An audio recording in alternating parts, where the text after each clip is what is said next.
All right. We are doing politics and movies. It's Mike and friends.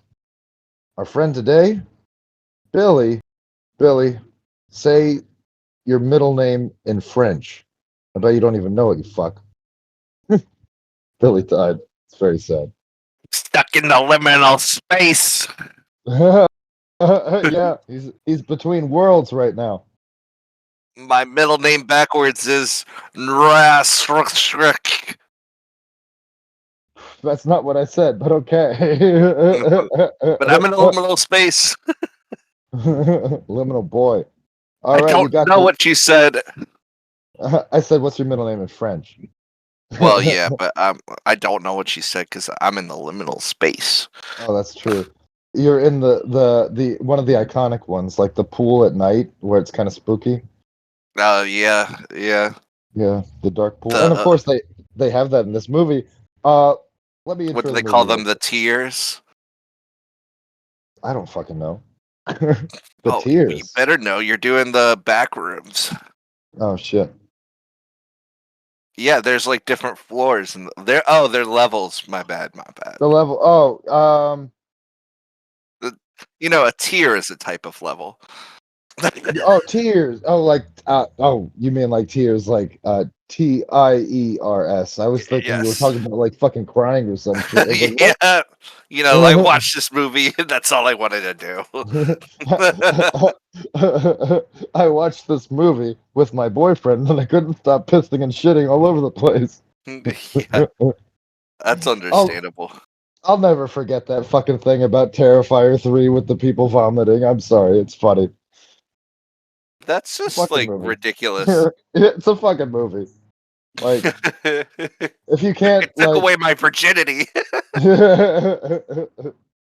I watched away in the theater, and by the time I was out, I was impregnated with the child. I had to get an abortion, which was God, totally okay. yes, it happens all the time. It's just so expensive. Yeah, that's the worst part. Yeah. All But right, I'd we see the are movie talking. again. Yeah, yeah, good. We're talking about Backrooms, the 2026 American science fiction psychological horror film, directed and co-scored by Kane Parsons and his feature-length directorial debut. It's written by Will Sudick, and it is a theatrical addition to Parsons' web series, and they were both inspired by the Backrooms creepypasta. And we've got the rest of the Can I lineup. say something real quick? After I do this, I got to do this. Will you soothe that dick? Will Sudik. Good. Thanks. I'm glad I you told you. interrupted the credits for that. It Good. was important. Well, you know, like when you're watching a movie, you don't just get the credits. You also get the visuals of like the stuff happening. So that was Yeah. your visual. Will soothe it. I Dick. thought I watched the whole movie. I missed the dick sucking scene. Damn it. Clark, what are you doing? Oh God. Stop penetrating my boyfriend. All right. All right. All right. I This gotta was get those back shots, am I right? ah, all right. Jesus Christ.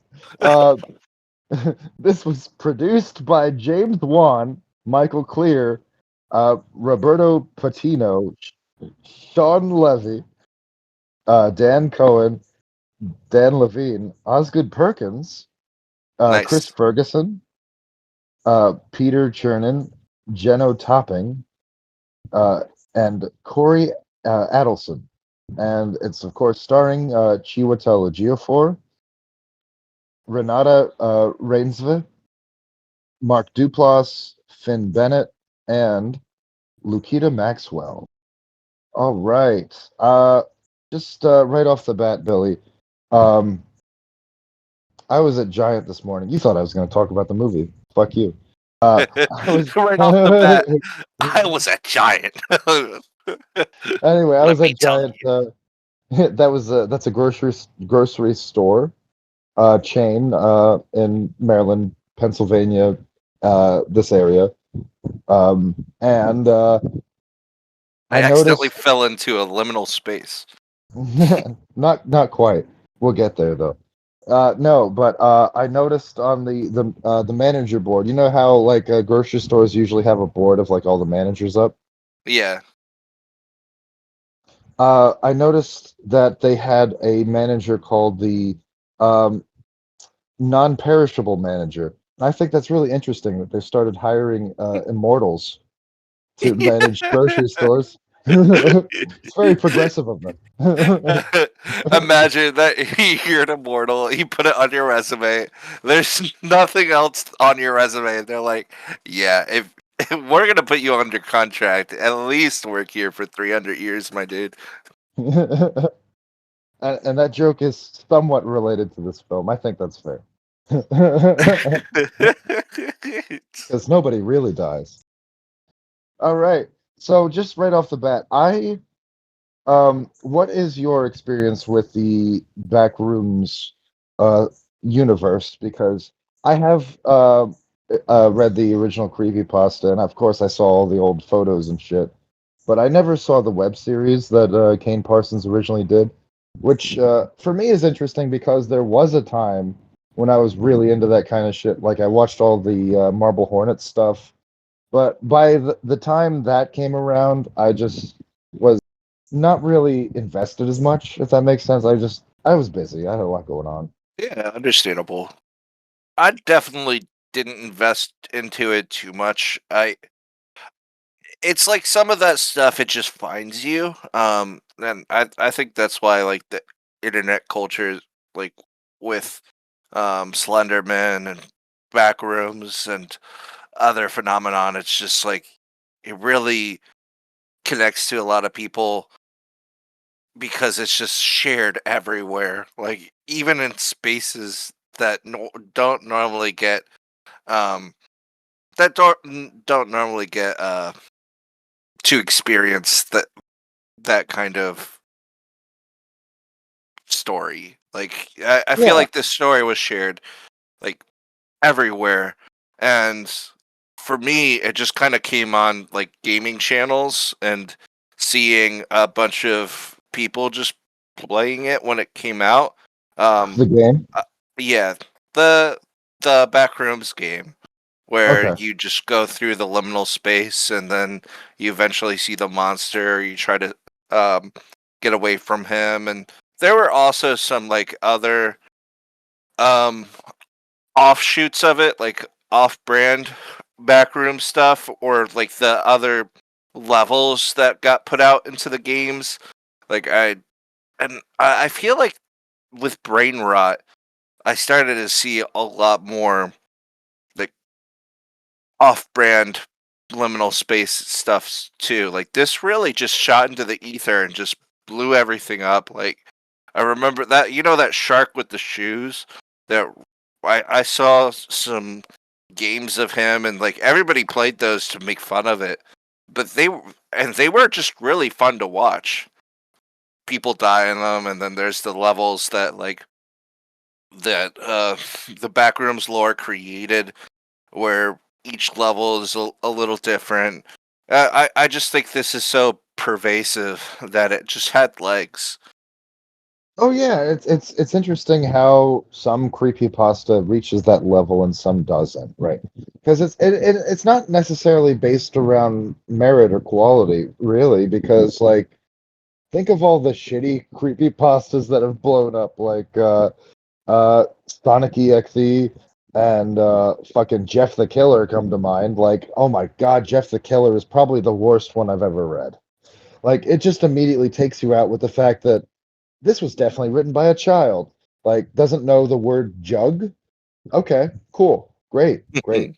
And just like okay, like not even getting into the fact that the whole story is absolutely absurd and it's presented as a true event, you know. Oh But like yeah. Sonic.exe is a great example. Like the writer just kept saying, hyper realistic blood came out of the television, or the blood looks so hyper realistic. Like, just not being Yeah, able to even describe effectively right. what your game really looks like, and not really knowing how to convey the horror of it effectively. Yeah, I think I will die on this hill, and I think this might be controversial because like there are like more famous ones, but I think the best video game creepypasta is the old Godzilla one. No, I wasn't really exposed to the creepy pasta too much. I didn't really Okay. read much except for the shitty ones. Those really interested me and made me laugh. Well, Who I was don't think phone?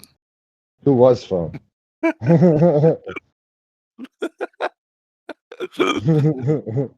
Phone, where are you? Who is it?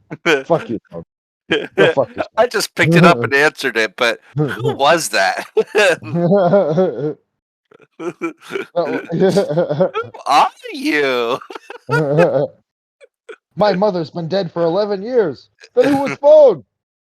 Yeah, just throw the phone into the trash can. Like, I just got off the phone with Genghis Khan. He's coming. He's coming to share some but barbecue with us. I think part of the reason that this really had legs too is the liminal space aspect of it. Oh, sure. I don't want to go too far of like stuff you're probably already going to say, but I mean, you can. Like, and then I'll just fill in the gaps. That's fine. We've done that before. I don't care. I think that really just preyed on people's phobias of like claustrophobia, and I don't know if that would really touch into agoraphobia, really, because you're not really with people, but that probably is like an aspect of claustrophobia, just being in a liminal space and not really being able to find your way out. Like that really Yeah, like triggered a lot of people's anxiety and piqued their interest. that's definitely an aspect of it, but it does go deeper in some ways. But one other thing I wanted to say about creepypastas before we move totally away from that is that I don't think you've read it, but absolutely the best one of all time is Ted the Caver. Hands down, Ted the Caver, amazing. It's long, but it's worth it. I'd like I'm sure it's out there somewhere, but I'd like a creepypasta anthology book. But it would be really hard to do that with copyright issues. You'd have to reach Well, out to everyone. they're mostly Creative Commons, if that, right? So like it's like you can use it, just give permission or give credit. Yeah. Like the SCP stuff. That's all Creative Commons. Like because it was started by people on 4chan, and they're just like like we want to share these stories. We don't care about getting money off of it or whatever. Although, like everything else, that's been monetized too. Like there's SCP video games, there's SCP, all that shit. Oh yeah, SCP really blew up too. Yeah. Yeah, and I like those ones too. Some of them, the good ones and some of the mediocre ones. The bad ones, I pretend they don't exist because they totally take me out of the mythos. And I hate that because it's such a cool one. Just the idea that there's this, really uncaring, government agency that like is borderless and just goes where the monsters are and cleans up the mess, and they don't do a very great job most of the time. Like that's pretty interesting to me. What I find cool too is kids really love this shit too. Like Yeah, not just because it comes to games and it comes to like the mainstream movies and everything. I really just think that's like a collateral, like a that's a that's just part of it. a side effect. Yeah, it's just Yeah, a that's a side effect already yeah. of of it trending with kids. But Yeah, I guess it's because there's like no like barrier to entry. Like you can look up any of those stories on on Google, and they're on something, some wiki, something. They're there. It's not like Yeah, you have to buy a book or go to a movie or have a streaming service or any of that stuff. And like, yeah, pirating is a thing, but not everyone does that, especially these days. But getting off the rails a little bit. yeah, but with like TikToks and just like general knowledge, like you'd be surprised how many kids are aware of things like this. It's kind of like the Five Nights at Freddy's kind of thing, where I have a lot of kids that I teach and interact with. Like it's not really for a good bit of them. It's not really scary. It's just like, oh, they're so cool. I really like them, and I think the Backrooms is just such a like striking visual difference that like it's just so cool and different to them that they really enjoy its aesthetic. Yeah, and it's funny because no, this shit would have absolutely terrified the fuck out of me as a kid. But things were a lit. Different in the '90s. It's like Yeah, there was a more clear delineation between horror stuff and mostly everything else, because horror stuff was definitely in the mainstream, but it was more aimed at adults at that time for the most part. yeah, and I do feel like the kids have a lesser grasp on subtext in the actual like context of what's happening. Like there's a monster, but like it's not like they're thinking about people getting eviscerated and killed by the Yeah. monster. they're Right. And when I say for the most part, there was absolutely terrifying shit aimed at kids back then. Like, I'm not going to say there wasn't. Like, for instance, there was the claymation, The Adventures of Mark Twain, with that fucking terrifying scene with Satan at the end. Like, what the fuck was that? That was for oh, kids. oh yeah. Um, Do we remember Watership Down? I know that was some of some people's like tragic story. Like don't watch that fucking movie. Oh, that's funny. It's another animated British movie. yeah. I think I saw it once, but I don't really remember it. I've got to rewatch it at some point. Honestly, there was one that really fucked me up, and I didn't see it back then, but it was out back then, but I didn't see it until like last year with fucking Leandra. And that was yeah, another British animation. But this one was aimed at adults. It was an anti-war film called When the Wind Blows. Came out in '86. It's fucking devastating. It's about like the realistic depiction of like nuclear fallout in the UK, and fucking Roger Waters did the score for it. And it's fucking amazing, but I could never rewatch it. It's one of those kind of movies. It's just miserable, and it makes you feel like, it's very nihilistic in a way. But it's a great movie. Just That's how fucking I feel sad. about leaving Las Vegas. That I probably could watch at some point, but then I have a different relationship with alcohol than you do. I was like fully, fully alcoholic. Of course, I only tried to drink myself to death a couple of times. I didn't do it over the course of an entire film. But I could revisit that film. I I'd say by extension, this movie is a little bleak too. Like it's Oh very yeah, dark, yeah. but and theme is too. Like I'd love to see kids try to watch this and be like, "What the fuck is going on?" Well, you mentioned tropes earlier, and this is I guess first and foremost a psychological horror film, and those usually go either one or two ways. There's either the quote unquote happy resolution, or there's the fucking bleak, miserable resolution. I think this uh leans more towards the latter in a way. I But definitely agree. yeah, it's yeah, like it's left a little open ended, but like that ending shot, like oh my god, that was wild. I was not expecting that, honestly. I think I was expecting a like a neutral ending is what I was expecting. We did not get that. Yeah. I will say my only like disappointment of this movie was really this isn't anybody's fault, but if you cast Mark Duplass, I fucking love that guy.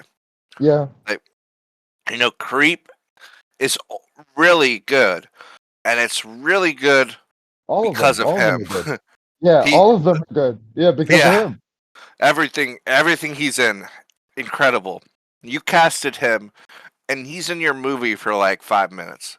Only my only disappointment for this movie. Okay. If you're gonna cast him, put him in your movie for an hour and 40 minutes. I want to see this man every fucking chance I can get because I love him.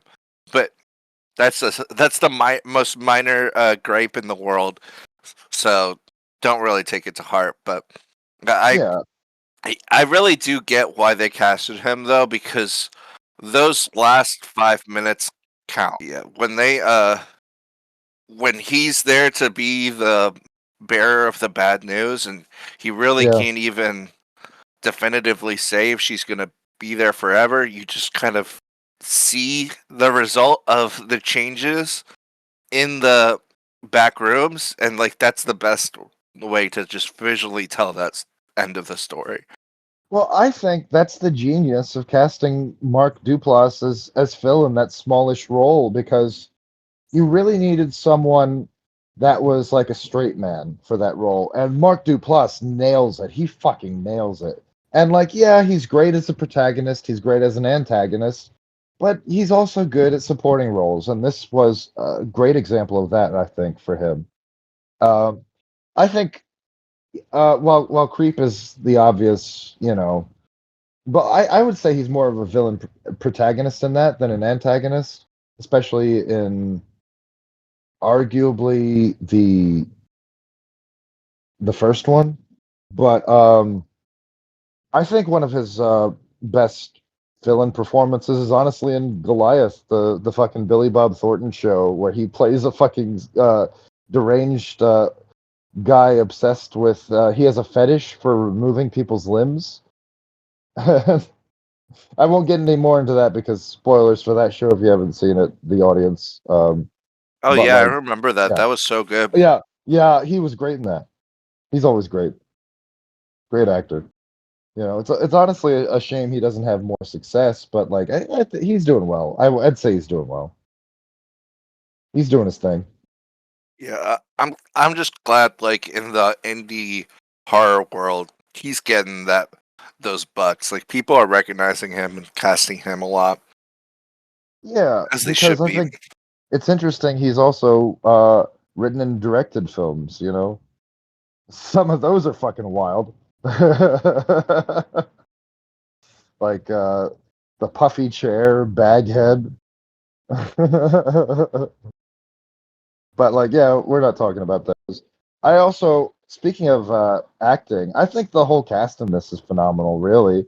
And I was so excited when I heard when I saw Chiwetel Ejiofor in the trailer because he is fantastic in literally everything I've seen him in. Yeah, he's really good. And like in some scenes, you really just want to punch him in the face. Oh yeah, and that's interesting, and we'll get into it. And you know Yeah, why? he I just really want. has a great like presence here and a lot of character. Um, Oh yeah, it's who's phenomenal. the actress who's playing the main role? Mary, his Yeah, psychiatrist. Uh, yeah, that's the Norwegian actress, uh, Renata Rensiv. nice. Yeah. She's doing a really great job too. Like Yeah, she is. I feel like she didn't get as much focus. Like we only get her like two flashbacks for her story too, but she Yeah. really uses it to her strength too of like you can tell that there's like a lot of trauma and a lot of pain behind her. Oh yeah, she's a fantastic actress. She was great in The Worst Person in the World and Sentimental Value, which she was fucking nominated for an Oscar for and a BAFTA. So, for best actress, so she's fantastic in that. Sentimental Value, great movie. But like, yeah, yeah, just overall, I would argue Mary is the protagonist for the second half of the film. Yeah, So it's like, yeah, and we do get a little bit of her backstory and her story ghost, but it's certainly not as defined as Clark's. And I think the reason for that is we have to see Clark's tragic downfall. His being like fully absorbed into the Backrooms world. Just fully giving up on developing himself as a person and advancing any further and just saying, you know what? No, I'm right. Everything I did was right. And that's easier for him than accepting that he was at fault, that his alcoholism was a problem, that he actually needed to learn from that and grow. yeah, Instead, yeah, he's just, yeah, all that. But like, also explaining for the audience that it's like, it's an interesting arc for him in that it's his descent into madness. And in that yeah, way, and in a few others, this story is very Lovecraftian, because we yeah, absolutely do get like the extra dimensional horrors and like stuff of that nature that where it's just like we don't know exactly what's going on until the very end. And that's great. We don't get a lot of stuff in that vein that's done extremely well. This is done extremely well, I would argue. and to go to your point about like Clark not taking responsibility and accountability for his actions, like it comes to a climax during their confrontation at the end, where she literally accuses him of it, and she's like, "No, we're not gonna be doing a session. Like, you need to take responsibility for your actions. Fucking untie me, and then I'm gonna go." And he's like, "Okay," and then he unties her. But he'd probably, stay in the back rooms after that, if not for what happened next.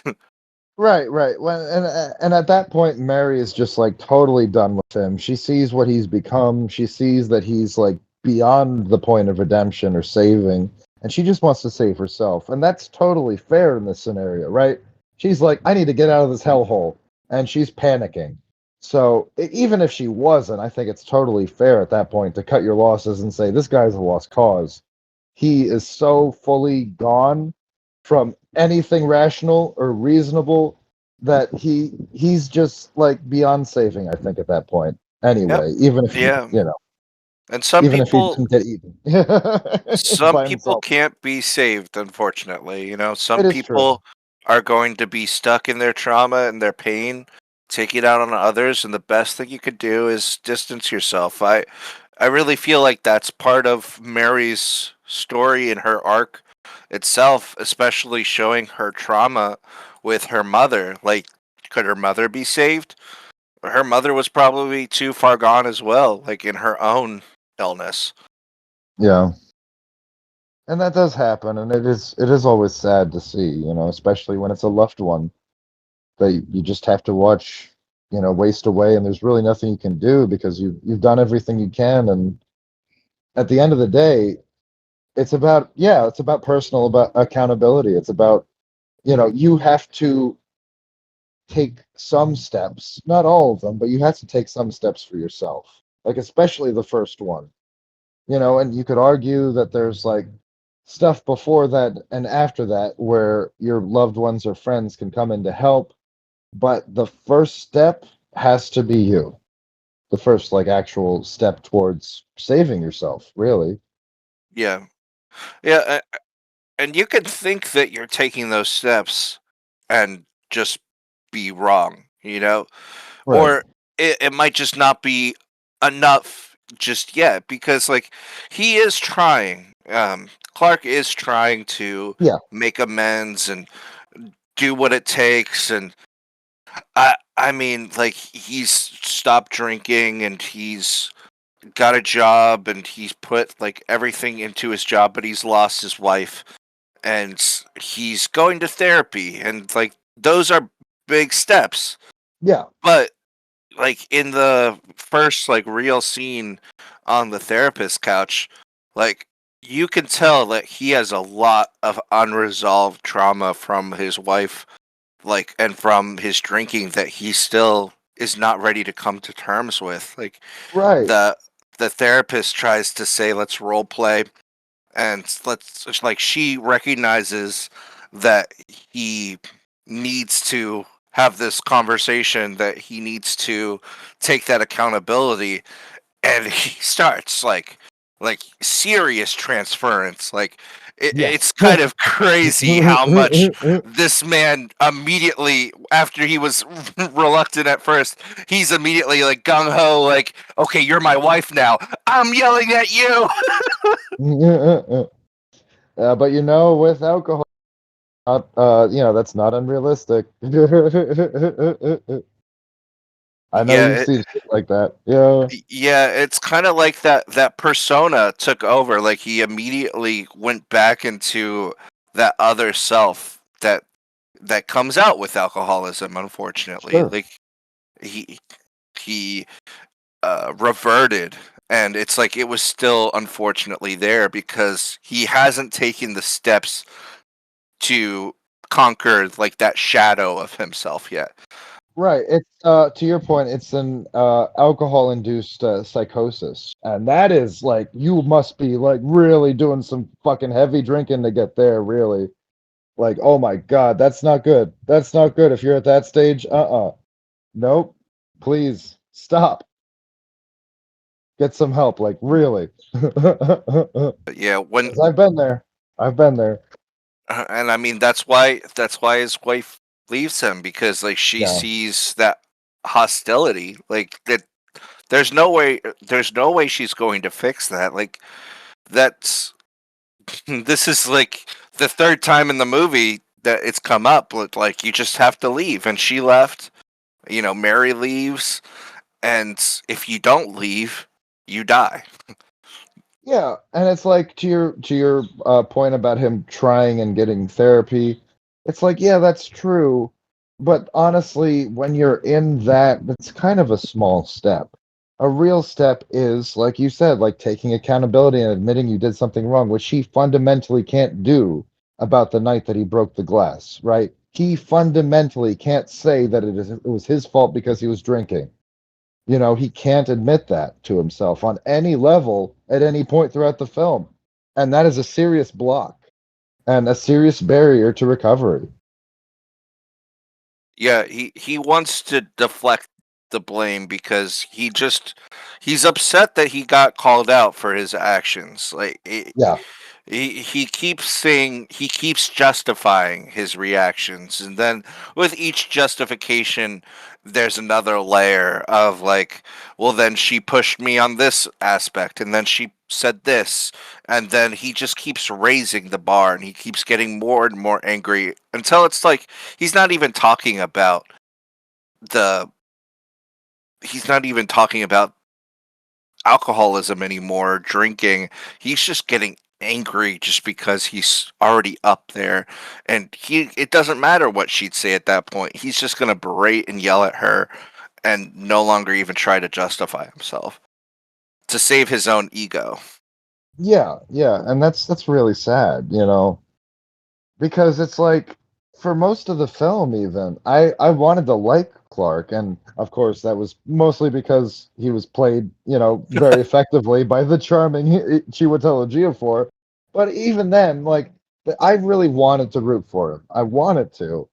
And then it just got to the point where we're like, oh no, this guy's not going anywhere. He's just digging himself further and further into this hole, and he's gone at that point. Yeah, unfortunately, Clark is the main character in his life, and um, just it's okay to like value yourself. You should value yourself, and part of the issue is he doesn't value himself. But like he's just trying to Right. save himself by shielding this acknowledgement from himself, and he's Right, and it's like, sorry about your point about transference. Like literally everything is his wife's fault, right? Like literally yeah, everything. The fact that he's not an architect, oh, it's because I had to pay for my stupid ex-wife to go to college. Like, no, fucker, take some responsibility.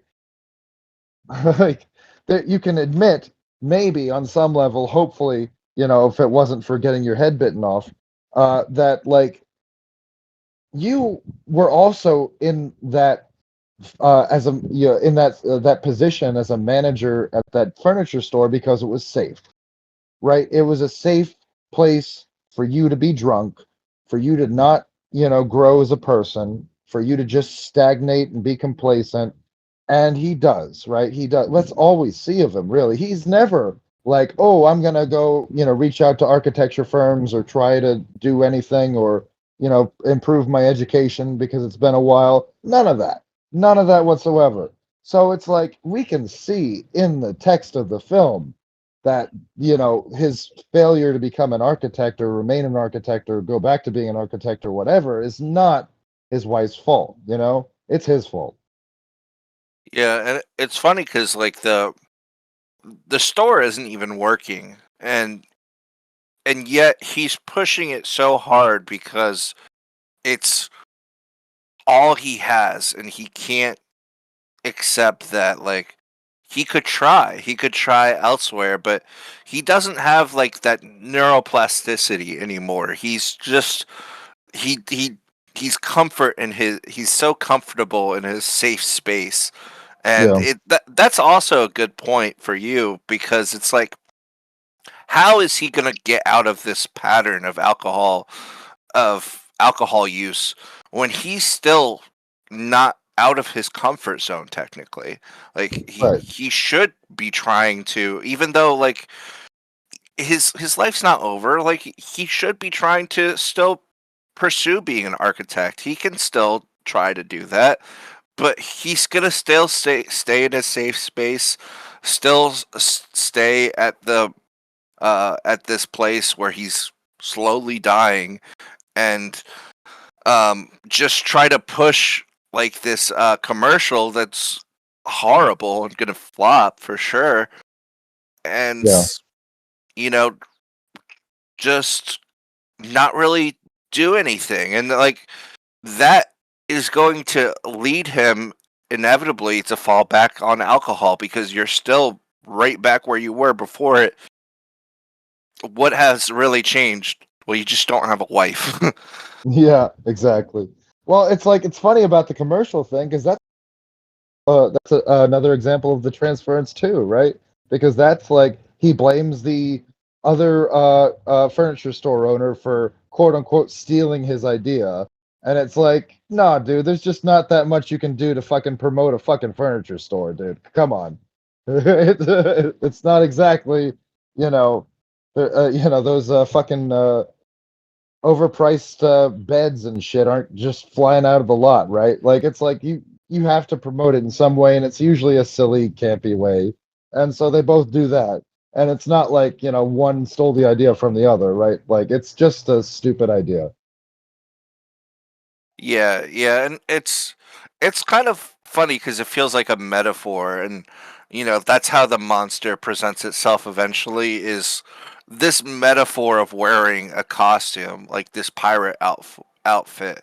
Like Oh, he's absolutely. dressing himself up, but it's still the same Clark. He hasn't really made many changes to himself yet. He hasn't started those real steps to changing himself. Yeah. You And I sounded think Are you agreeing, or you sounded like a little hesitant? no, no, I agreed. I was just like, that was more of an exasperated yeah, because I realized I have to do something here that's going to be a little difficult. But I think this is a good point to share my own story. To an extent, not the whole thing. But is that okay with you? I mean, it's my story. I mean, No. yeah, well, I'm fuck you. I'm talking saying it about anyway. a movie. Yeah, well, it's relevant, and of course, I think if it could help even one person, absolutely, I'm going to do it. Yeah, Because I that's shared your that's what it's story at a about. hospital. Yeah, and so I'm going to share it on a podcast for for our listeners. So, yeah, so I have struggled with alcoholism and honestly even like weed abuse and addiction to an extent for a while. I'd say for my alcoholism, it first started in my early 20s, and then I got sober in 2014. I was what they call in AA a dry drunk from 2014 to 2020, which just means that like I was sober, I was on the wagon, but I still like I wasn't actively building tools and strategies to stay sober. It was more like I was just staying sober for the sake of mostly for the most part back then my marriage. You know, because and I was a Mormon. So like that was a whole thing. But the point is that like after that relationship ended, that was an easy excuse for me to go back to drinking, and I did a lot. And I kept rationalizing it with I'll, what I can do is I'm going to develop, a better system for drinking. I'm not going to drink as much. I'm only going to drink socially. These were all lies I told myself. And I realize that now because it was like, no, I just liked drinking for the feeling of getting drunk, for the feeling of getting shit faced, even. And I blacked out a few times. And unfortunately, Billy was there for a couple of those. Uh, and it's a whole thing. But like anyway, I said I was going to start it just in February. And now I'm a liar. But anyway, again. But so in February, like it had gotten really bad. I was to your point about like quote unquote safe spaces, which safe spaces can be a good thing, right? They can be a very healthy thing in the right context. But when you are using them as an excuse to do something awful, especially to yourself, like or to others, really, then it's not a good thing. But like in my case, it was like after my relationship with Leandra ended, due in large part to my drinking and my refusing to accept that I had a problem until like, you know, long after we had broken up. But anyway, so I moved in with my mom around October, the end of October. And then by February, my parents were out of town and I was in the house by myself and I wasn't working many hours at work. And what ended up happening was I would just get fucking plastered every fucking day while my mom was gone. And it was getting worse and worse. And it was making my, because I also have schizoaffective disorder. You really should not do anything, any kind of fucking substance when you have schizoaffective disorder. I've had so many fucking doctors and therapists and psychiatrists tell me that. And I would just lie and say, oh no, I have one or two drinks a week or a month or whatever the fuck I would say. But anyway, in February, it had gotten to the point where it was so bad that I was having, like, it was making my suicidal ideation and suicidal thoughts like really fucking bad. And then on February 9th, I called Leandra and I was like, you know what? I'm gonna call the the suicide hotline because I just woke up this morning with some really bad thoughts and a plan to harm myself. So I said, you know what? I'm gonna go through with it. I'm gonna call the suicide hotline. And A poor choice of words. oh, I know. I just realized Uh, that, but I said the right thing after. I'm gonna go I'm through gonna with it. not with that, not with that. No, no, no, no, with the good thing. Yes, yes. But anyway, the point is, so I was confused at the time because the entire time I was talking about that on the phone, Leander was like, "Well, if you don't fix this, then I have to like cut you off. I can't see you do this to yourself. I can't see you destroy yourself anymore."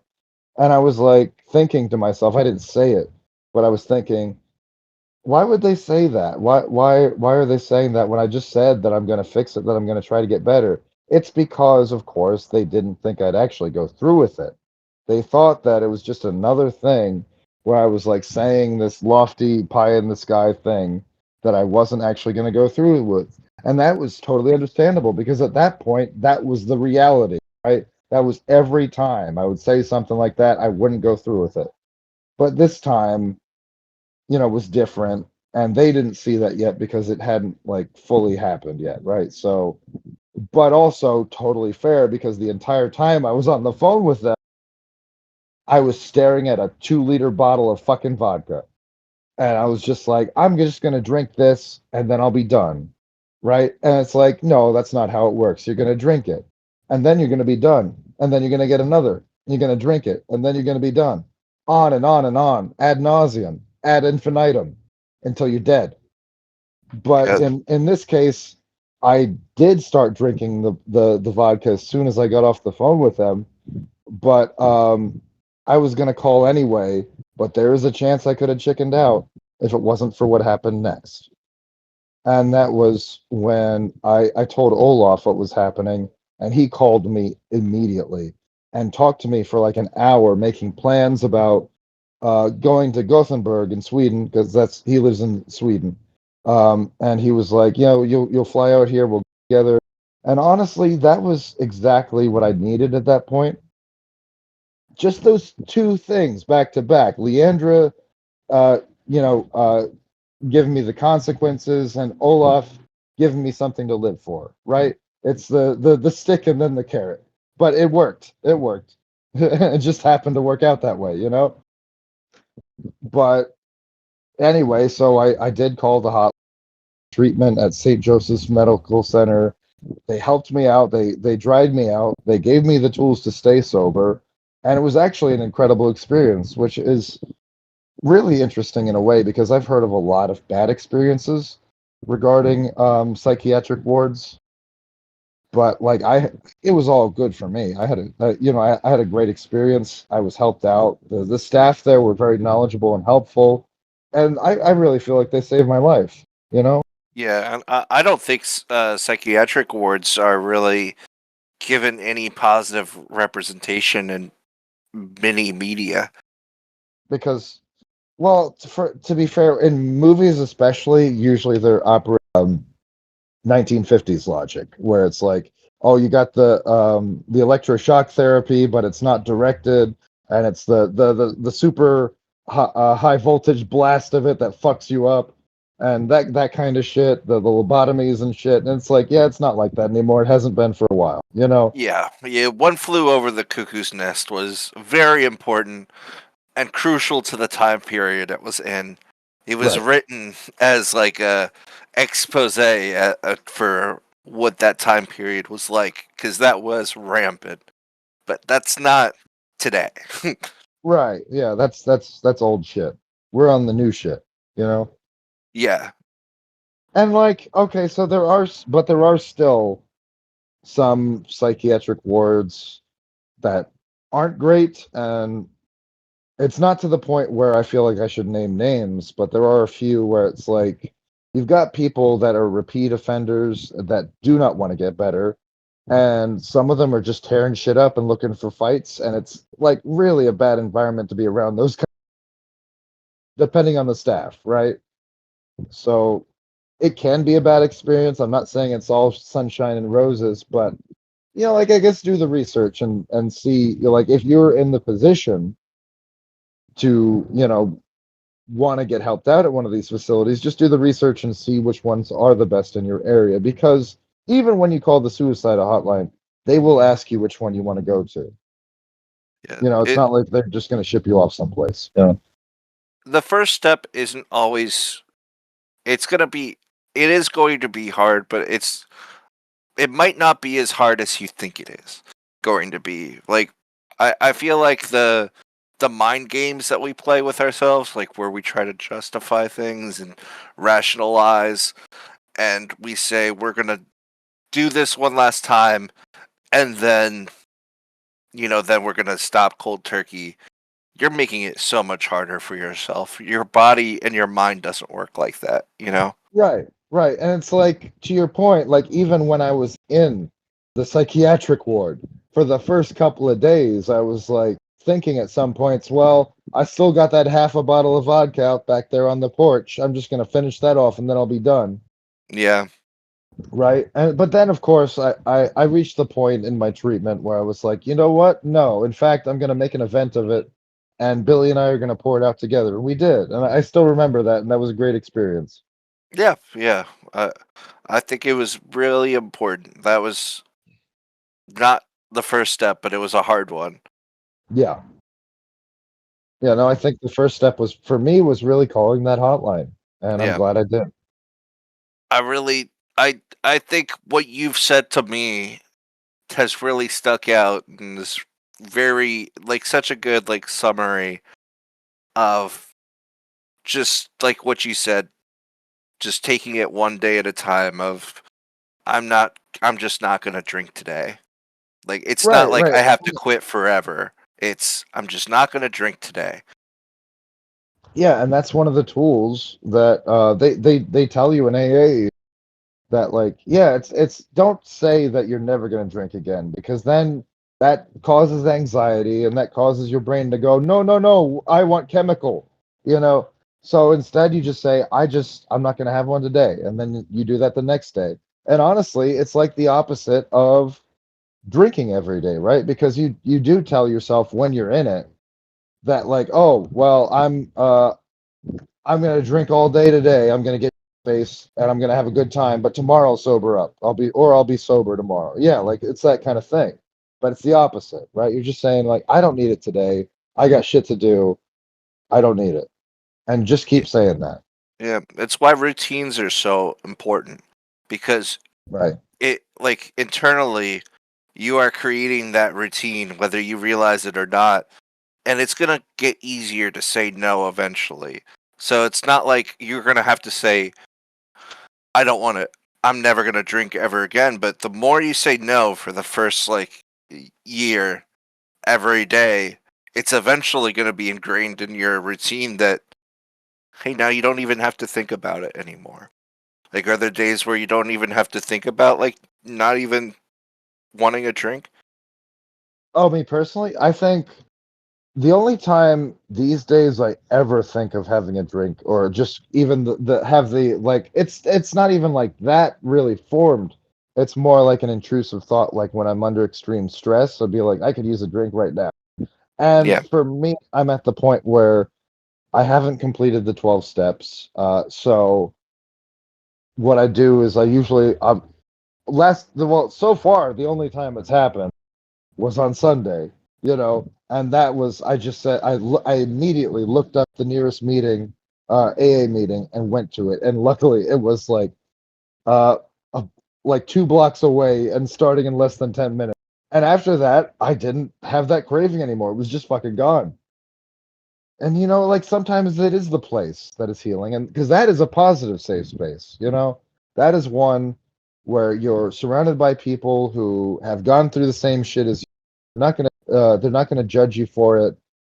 You know, they're gonna help you through it. But at the same time, if you're the kind of person that's just going for the sake of going and you actually not putting any effort into actually quitting, like then that's not great either, right? Because then you're only doing yourself a disservice. You're not actually letting the program help you, you know? Because I've seen that too. I know plenty of people who've seen that. yeah. And I mean, I don't think we intend to be self destructive, but we just become self destructive. Like, we think we're, yeah, it will help us. Like, it's like, this makes me feel better. This is a social lubricant. I like the taste of alcohol. Like, it's helping you, and then it becomes self destructive. You just don't see how the pattern, how the routine is really affecting you until it's really too late. Until it starts affecting others, or until you start losing things, or until people cut you off, and then it's like then it's your choice of like, do I keep doing this, or do I make the change that's necessary? And unfortunately, Clark doesn't make those changes. Sorry. Oh, maybe that was a little too preemptive. No, that's okay. No, no, it's okay. And we did talk about it. I was just this this is an important caveat. You know, not everyone who drinks is an alcoholic. That's not what I'm saying at all.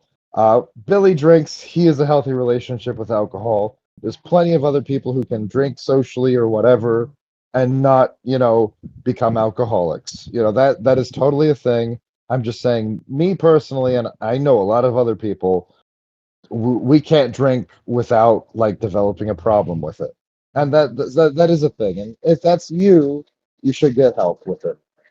But it is totally possible to have a healthy relationship with alcohol, right? So it is a thing. Yeah, I feel like a good metric is can you just go with just one drink and just think to yourself, like, not even debate with yourself, just be like, is one drink just okay for you? And then if yes, then you're definitely okay. But if no, review and double check with yourself, maybe your friends. Yeah, yeah, I'm not saying you're an definitely. alcoholic, but just double check. Yeah, because it happens. And even that mindset of though, like being like, oh, that's sometimes the rationalization that gets you started drinking is like, I'm just gonna have one drink, and then one drink turns into 12, and like I'm not judging. That's happened to me, you know. Yeah, yeah, yeah. So many times you just like were undermining how much you were actually consuming, and just would be like, "No, I've only had like 3 or 4," and it'd be like, "We've only been here for like 20 minutes or 30 minutes. Like nobody else has had that many drinks." Yeah. And then, even then, there would be times when I'd just be like, okay, I'll keep pace with someone else. And I would be keeping pace with the person drinking the most. And that's still not great, right? It's still not great. Because Yeah, even then, when they stopped, I wouldn't, you know? So that's another thing. That's another way of your brain going, like, oh, it's okay because that person's doing it. Oh, but I'm going to keep doing it when they stop. You know, it's like, no, no, no, no, no. You're moving the goalposts. But anyway, let's get back to the movie. yeah, yeah. Uh, I think another really interesting feature of this film that we haven't had a chance to talk about in anything yet, because it's not a common thing in movies, is analog horror. And this movie does it brilliantly. Like it absolutely blends the. I think all of the sci-fi concepts and horror concepts it uses together in a brilliant way that doesn't feel janky or convoluted or just like it doesn't feel jarring, right? It feels natural. It feels like this. It serves to build the story world. It's the story world building in this fucking phenomenal. I love it so much. Yeah, I definitely agree. I even like that there's a little bit of like a the explanation and the way the explanation is treated for how the backrooms is explained is very well done. Like you could tell like Cade Parsons is really considered, and I mean he's the original person. Like he's really considered what the backrooms is, what it means, and I love the explanation of like a kid who knows what a dog is tries to explain to someone what a dog is who's never seen a dog. Oh, that's a great metaphor. I love that. And I love that they used it like it's like a bookend for this movie. It's so great. This is such great screenwriting even. This is so good. Yeah. Yeah, we talked about the actors. We haven't really talked about King Parsons yet, but it's just it's really impressive that like he's had this vision. He wasn't the writer though, right? No, no, no. He didn't write the movie. That was the guy whose name you made fun of, Will Sudick. Yeah. But yeah, this is still part of like King Parsons' vision, Yeah. and since he was just in his teens, and that's just incredible. Yeah. But briefly getting into Will Sudick, he also wrote for before this, he mostly worked on TV. He did Homeland, he did Borgia, he did Ash versus Evil Dead, and Westworld. So I think that's interesting. Definitely a diverse, filmography there, or TVography. No, it'd still be filmography. But yeah, like I really like that. Yeah, like Kane Parsons didn't come up with the Backrooms concept or the creepy pasta, right? It was some random fucko on 4chan, right? So it's like, but he adapted it so well, like, and that's still Mhm. a very, you know, like, because he did adapt it initially for his web series, right? And that's still an incredible talent to take this well-known concept that people know and love or are afraid of, and just adapt it into something that rings true, even though you didn't create it yourself, right? That's still an incredible talent, Yeah, for sure. because there's not a lot of writers that can do that. Yeah. Yeah, I could see this movie really sucking ass, and I was scared that it it would, because like Yeah.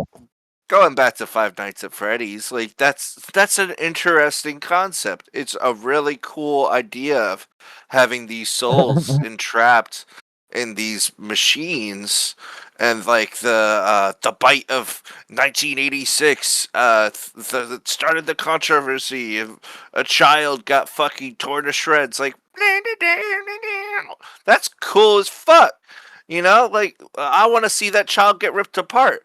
And then you watch the fucking awful movie Five Nights at Freddy's, and it's PG-13. Like, what the fuck? What are you Yeah. doing? And of course, the best part of the movie is Matthew Lillard, just because it's Matthew Lillard. Yeah. True. Yeah. Yeah. But okay, briefly, I mentioned analog horror. First, talk about liminal spaces a little bit, if that's okay. Yeah.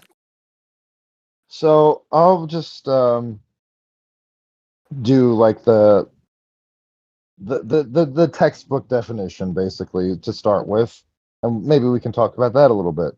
So in internet aesthetics, liminal spaces are empty or abandoned places that appear eerie, forlorn, uncanny, and often surreal. Liminal spaces are commonly places of transition, pertaining to the concept of liminality, which is just the ambiguity, or the quality of ambiguity or disorientation that occurs in the middle stage of a rite of passage when participants no longer hold their pre-ritual status, but have not yet begun the transition to the status they will hold when the rite is complete. It's a concept in anthropology, obviously in this context, but it's applied here for this fucking creepy pasta. But that's so cool in a way, because it's an elevated creepy pasta in that way, right? It's like you're taking these real world concepts and you're making them feel real for this psychological horror concept, and that is great. That's great. I love that. But yeah, like, so it usually is like, in practical terms, what's the original space image? It's that the back rooms. It's that image. It's the one in the fucking abandoned office building. Those rooms that are like weirdly lit and empty and seem to go nowhere, right? But like in reality, that if I recall correctly, that wasn't actually an abandoned office building.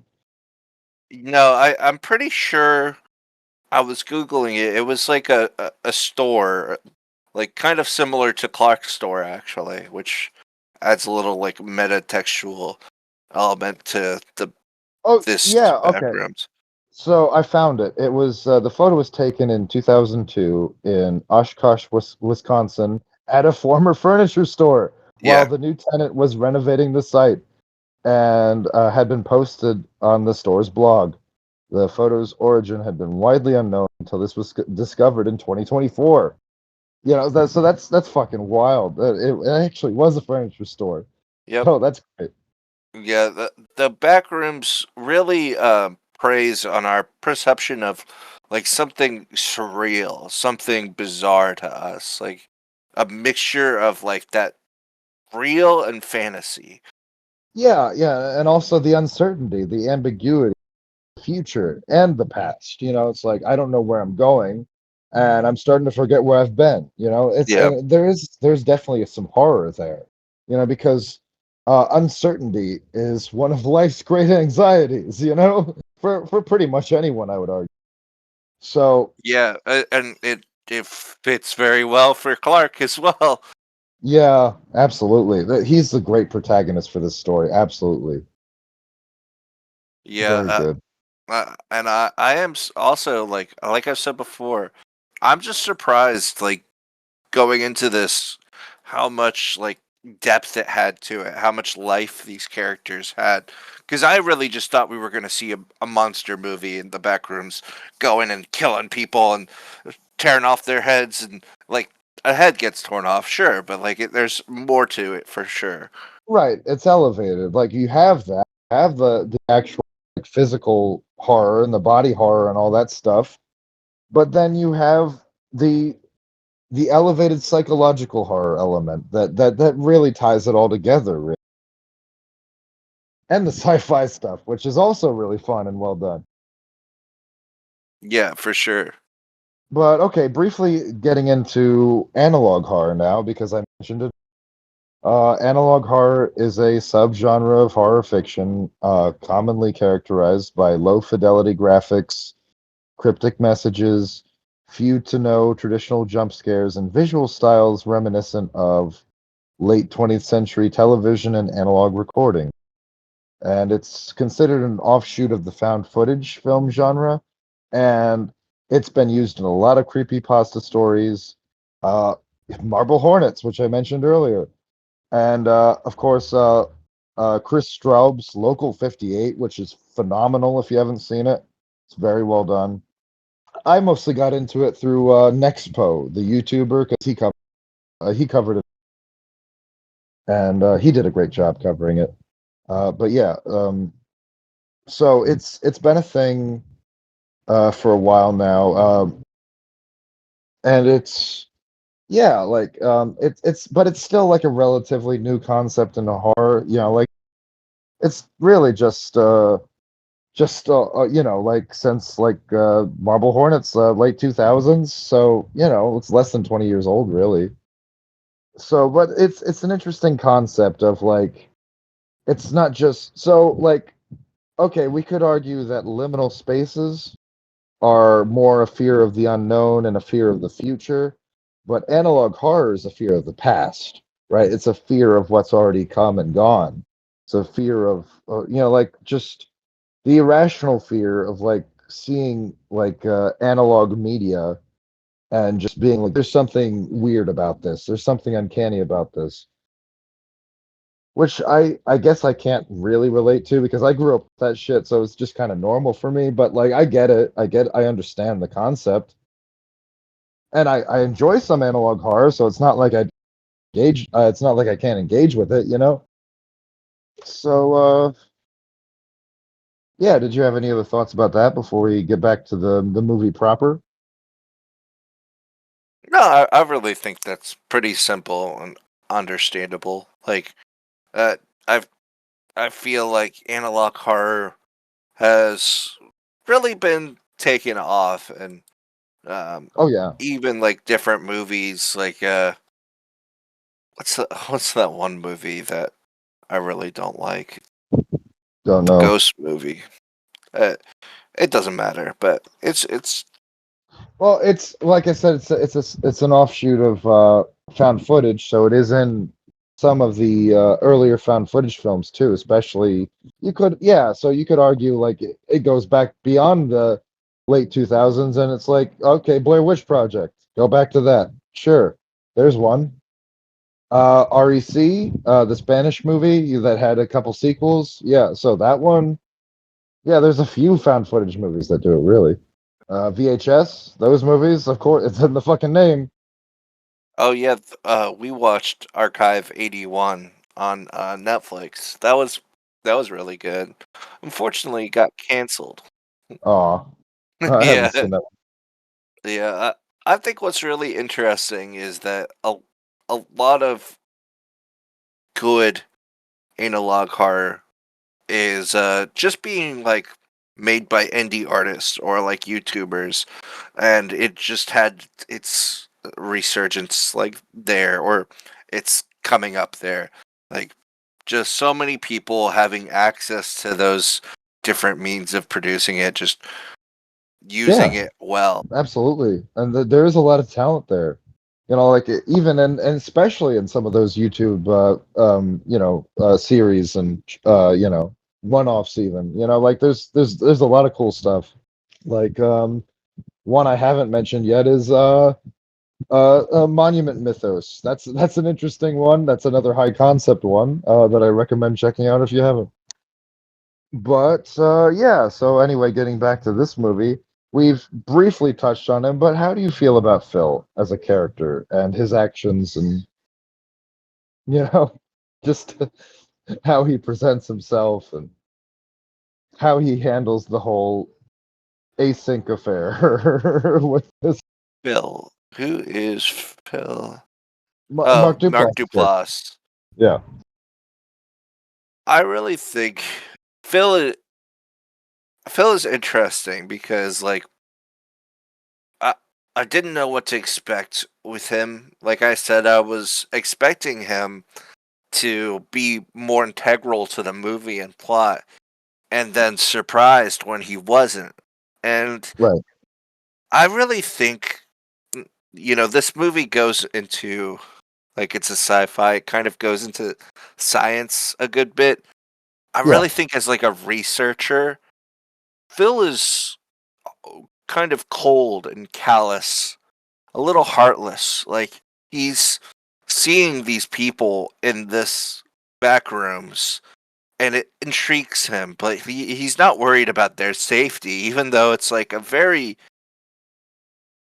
very uh you know unforgiving environment. Like you can yeah, be killed in just seconds, or you can be killed in like years, and either way, it's just terrifying.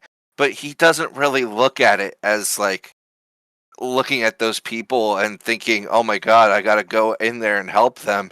He's like just thinking about their story, and he's like intrigued by it.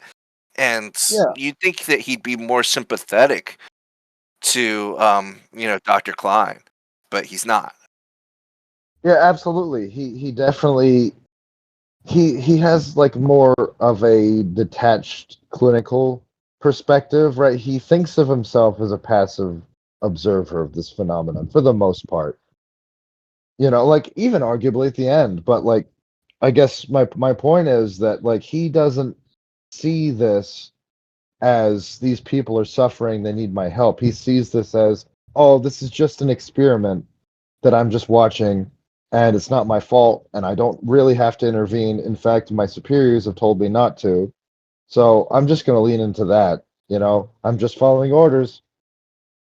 Yeah, yeah, and like I can't really tell you much about this. I'm really more concerned about with what you can tell me.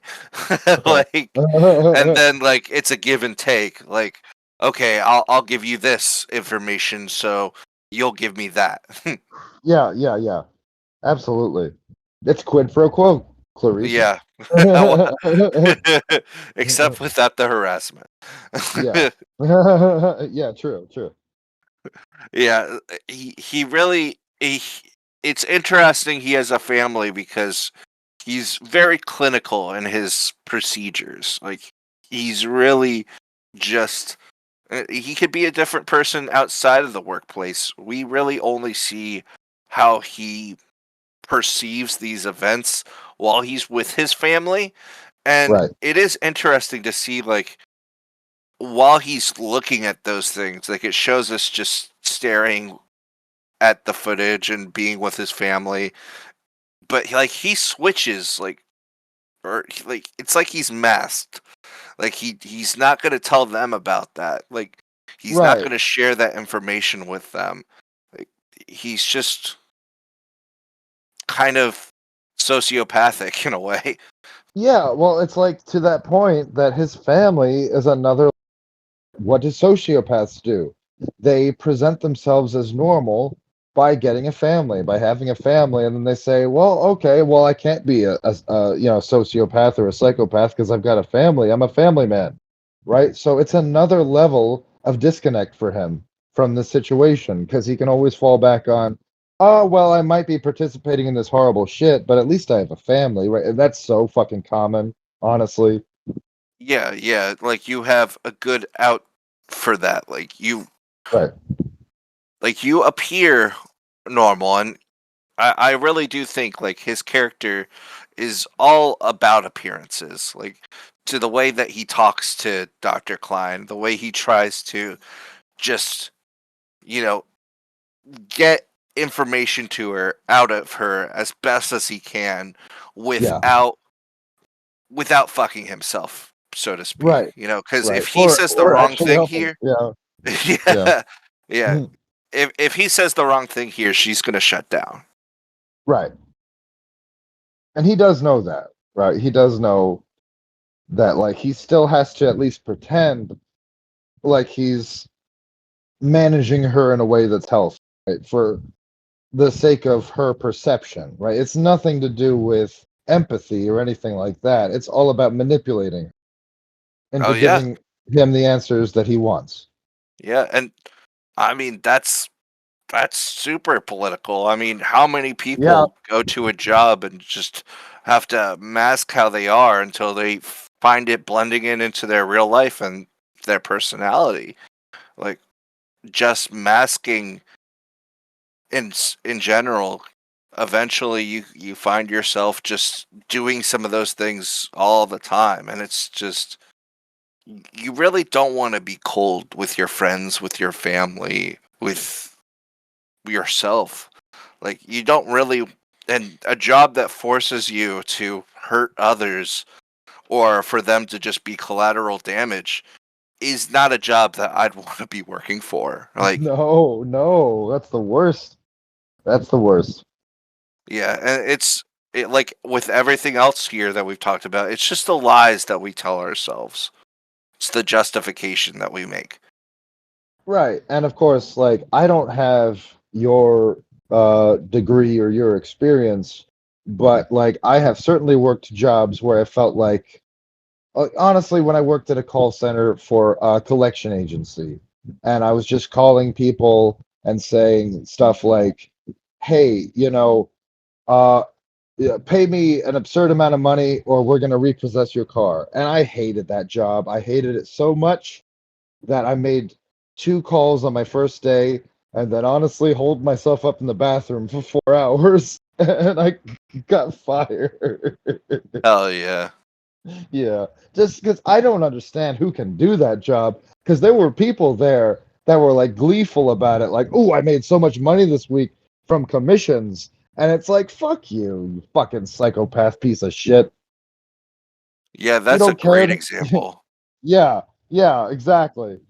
It's like the level of disconnect where it's like, "Oh, well, I don't care about that. I'm ruining people's lives because I'm making money. You're a monster."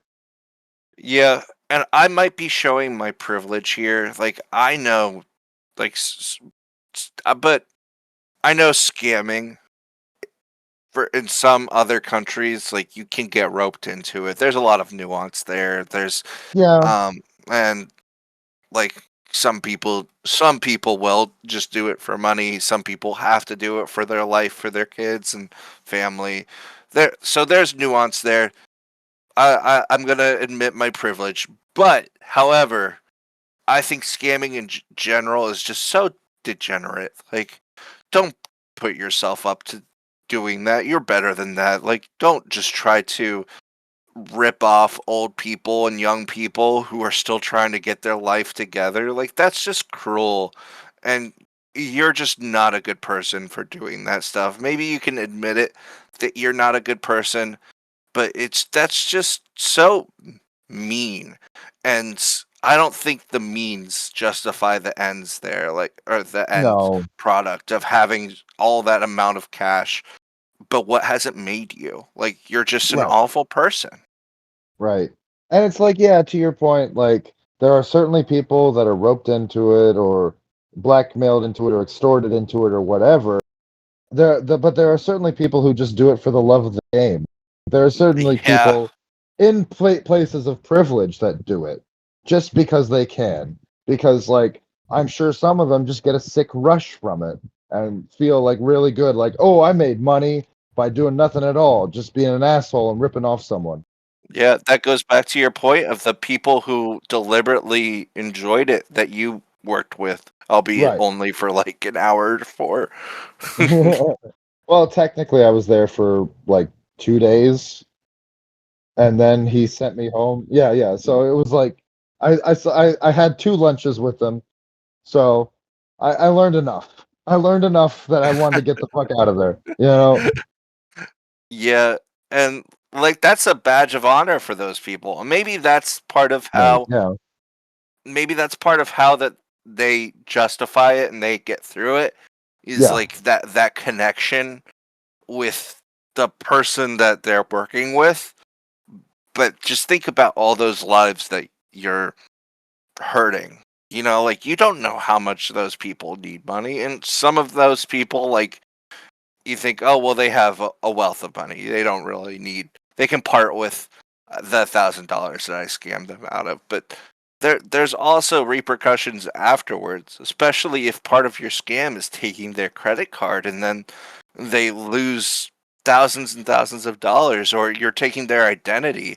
Like sometimes you don't even know the repercussions that are gonna come from what you're doing. Like it's just how evil do you have to be to just blindly sabotage someone else's life or not know the extent to which you're actually hurting someone else? Right. And it's like, okay, so we have gone off a lot on the people who participate in the game. Like, you know, they're because at the end of the day, they're just really participants. Like, yeah, they're still doing wrong shit too, but we also have to look at the architects of the game, the game masters, and those are the capitalists who are involved, right? The Yeah, people that this is a systemic issue, right? Because okay, going back to the call center I worked at, the collections call center, there was this one guy I called about this debt he owed, and it was like 19K, $19,000 for a car that the bank already repossessed, but he still owed like $19,000, and I had to call this guy and try to ask him for money for a car he no longer had, and even then I was like, that is fucking useless. The fact that the man doesn't even have his fucking car anymore, and you're still trying to take 20 grand out of him. What the fuck? yeah. Was it? What is he paying for at that point? Right, right, right. Is he paying just so it doesn't ruin his credit and even more, even though his credit is probably already fucked all to hell, right? So it's like at that point, what's the point? Like, and like probably the only way he could get out from is to file for bankruptcy at that point, and that's not fair. It's really not. You already got his car. You're gonna fuck up his credit for 7 years too? Like, Jesus, when does it end? When does it end? When they have literally all the money. No one can afford to support themselves at all. Is that when it ends? Because I really don't know. Yeah, it's it's like they're using that debt as a front for their greediness. You know, like I understand that they have the loan. They helped assist with the loan, but like use the car or something. Like sell the car, use that as your money. Like this person has lost like their car through this process.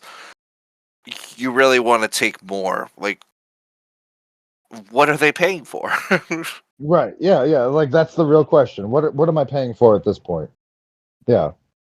Yeah, and I feel like in this instance, it's like the the want for discovery. Like you can tell that these people are just so excited at this new phenomenon. Like they are really looking forward to plundering it and to trying to understand it and at this moment, it can't be understood. Like it's just like so interesting. It's got different layers to it. It's got different entry points.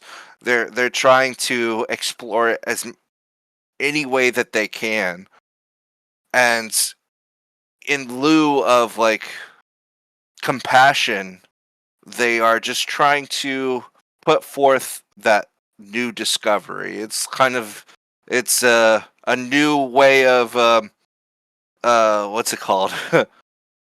Fucking Magellan over here with his new discovery.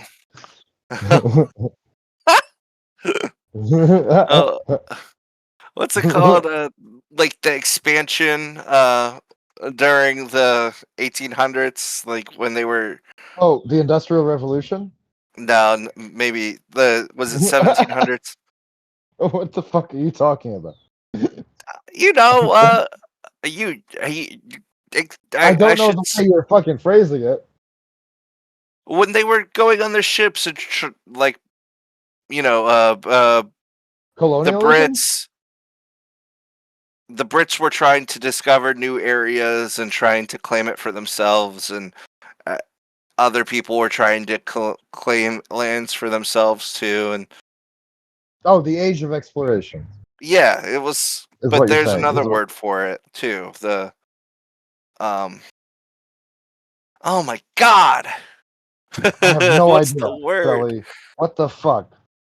No, I can't believe you don't know what I'm talking about. I really. Oh, manifest. That's Manifest destiny. specific, Billy. That's What? specifically Billy. That's specifically the American concept of colonialism and imperialism. Oh well, Although, yeah, we can talk about America too, can't we? uh, well, yeah, but you made it sound like it was a broad concept, and Oh, it's just really throw out not. words. I don't know why you weren't throwing out words. Yeah, but uh, okay, Manifest Destiny was the expansionist belief American settlers were destined to expand westward across North America, and that this belief was both obvious, hence manifest, and certain, destiny. This belief is rooted in American exceptionalism, romantic nationalism, Anglo Saxonism, and nascent ideas of white chauvinism. So, yeah, just reactionary horseshit. But yeah, like it was the idea that we had to own the whole continent, everything. Everything belonged to us. Please. Me. Fuck the Native Americans. Me. This land is my land. This land is my land. This land is my land. This land is my land. Yeah. yeah, but it's kind of like that lack of compassion and just exploration of this new dimension. Just it's like it's ours. Let's take it. Let's try to understand it as best as we can. Till and then you don't really know to what end that's gonna go. Like after it's explored, what's next? Are they gonna weaponize it? Are they trying to, like be able to go from place to place in this world by using this other dimension? Are they trying to, use this monster that's inside of it for their own means? Or are they trying to we we don't know, but it's like anything that we can take in this world, it's as if in this instance in general, it's like if we need something out of it. And maybe that's that capitalism that you were talking Yes. about. Like Yeah.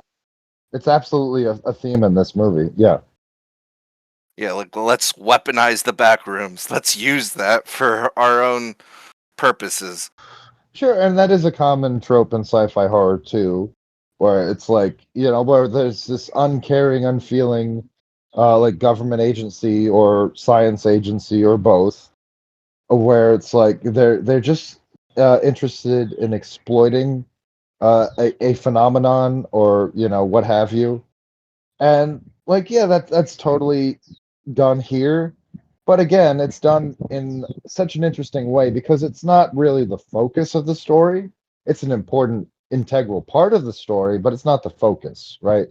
But it's done still in such a subtle yet deliberate way, especially towards the end, where it feels entirely earned, if that makes sense. Like it doesn't feel just slapped on. It doesn't feel forced. It doesn't feel like some producer had a goofy idea to do it one day, slapped it into, and they just slapped it into the script, right? No, it feels like that was part of the vision, right? Yeah, And it totally works here. it fits even with like the characters and with like Clark. Like, he's Yeah, shed a little bit of himself too. Like he's absolutely. kind of given everything to his store, but really, like, to the store? Well, why did you like that's his safe spot, like we said, but it's like, why are you giving your life to the store when you should be pursuing your dreams? And I know that not everyone has the ability to pursue their dreams, especially not at that age. Sometimes not when Yeah, you've gone through a divorce. You probably don't have the finances that you used to have. You've probably put so much into this sunken cost fallacy of a store that you really can't put anything else into anything else. But yeah. like, that's just all that he has now. Right, and like it can happen at any age.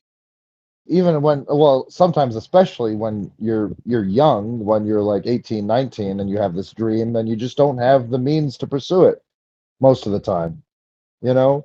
Like that happens a lot too. Yeah, yeah, for sure. And so, like, he's given so much to this store. Like, how much more would he give? Like, I don't, I can't see him being a boss that would treat employees right. I can't see him being a boss that would be really nice to work with. I could see him taking it Yeah. out on others. I could see him, you know, kind of trying to scam people for his own benefit because he's so down on his luck. He needs money and stuff like that. And we Right. don't really And see a lot of customers. Like, we don't really no. see why he's at this end where he's just not making the money that he needs to. And we do see him taking advantage of his only employee, his assistant and manager, his assistant manager, Cat. Right? He absolutely takes Yes. advantage of her. Yep, and I was gonna get to how he takes advantage of both of them, where in the theater we were just like, why is he sending the guy down there? Why doesn't he just go down there himself? He's like, what a dick. Okay, go ahead. Yeah, yeah. I was just gonna say, I would say that up until that point of the narrative, Clark is not beyond redemption, right? He totally has a chance to redeem himself, to realize his mistakes. But once Bobby and then Kat die, I think that's his psychological breaking point. I think he's done after that. He's done trying to accept reality and come to terms with it, and he just wants to cope, right? Just cope all the time. Yeah, yeah. I think that's an interesting kind of like metaphor or turning point. Is like, once he's Yeah, lost some, like, the only other people that he can control, or the only other people, we're around at like, that point. in his life that, like, keep him grounded. He starts to break, and he kind of he regresses to the point of, like, that transference becoming important to him. Like, he needs his wife. Like, he's gone back to the alcoholism days. And it's Yeah, interesting that he's not even he's not drinking in there, like, but he's gone back to that mentality. right. um Yeah, and that's why it's so important that Dr. Klein comes back, and, like, once he sees her, that's what he's been craving. Like, he needs to talk to her. He needs to justify himself to her, and he's still, like, attached to her in a way that, like, is just unhealthy for him and unhealthy for her too. Like a lot of her own ego is on helping him because she couldn't help her mother. Absolutely, and like there's absolutely an aspect of like there's absolutely a feminist aspect of this narrative where it's like the the put upon woman is forced to deal with this man who has absolutely no mental faculties of a higher level whatsoever at this point, right? Like, because, yeah, like to your point, like about him not technically drinking at that point in the narrative, he's still, like what I said earlier, he's a dry drunk, right? He is technically sober, but he's in full blown alcoholic psychosis mode, right? He has absolutely no tools, no methods for staying sober. So he's just in this full on like break from reality. Like it just doesn't even he's in full fantasy mode. Yeah, for sure. Do you have anything else to say about that before I kick into mm, the psychology stuff I told you about? Yeah, one more thing. Um Okay. Rank our two scientists in this movie. Dr. Mary Klein and Phil. Well, I'm not much. I can't really say I'm a scientist, so Yeah, but I can at least rank them. you're close enough. You're close enough for our purposes. You have a Oh psychology God, degree. I don't. that's all I So needed is yeah, a well, degree.